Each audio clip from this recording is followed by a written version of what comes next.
Sesi atmosferanyň içinden Hers tolkunlarynyň kömegi bilen uzak mendilleri ýetirýän enjama radio diýilýär. Radio ses tolkunlaryny elektrik tolkunlaryna urýandyr. Ya bolmasa atmosferadan süzüp alan elektrik tolkunlaryny sese urup dinleýijilere ýetirýändir. Radiýan geçirji agzarlaryna togtamaýan ýokary frekansly, argaldyly akymlardan peýdalanýar. Sesin hem de sözüň argaldylarynyň frekans giňligi tertipsiz ýagda ütgeýänligi sebäpli olary bölüji elektromagnetik tolkunlar bilen iýerip bolmaýar. Radio ýaýlymlaryna ulanylýan togtamaýan ýokary frekansly, argaldyly akymlaryň iýerýän elektromagnetik tolkunlary ses argaldylar üçin geçirji tolkun bolup hyzmat edýär.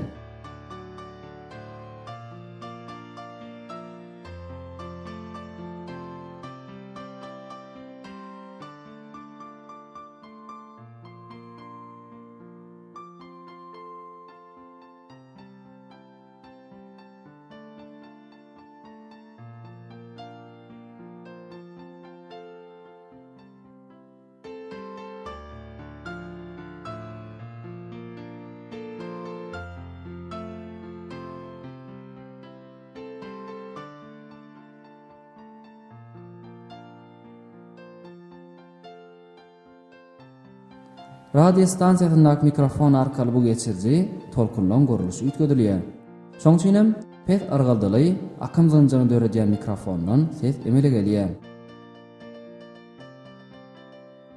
Ses argaldylaryna baglanykda ütgenmeýän mikrofon akymy togtamaýan ýokary frekansly argaldyly akymyň durnuklugyny ütgedýär. Antena gelip ýeten gurulşy ütgedilen elektromagnetik akymlar radio enjamynyň içinde ýokary frekansly argaldyly akymy emele getirýär. Bu akym detektor, ýagny radio algysynyň bir enjamy arkaly bir uğurly akymy öwrilýär. Ýaýlyma öwrilen ses argaldylaryna görä ütgeýän bu akym ses çykarjysynyň plastinasyny argaldadýar. Şeýlelikde ses emele gelýär.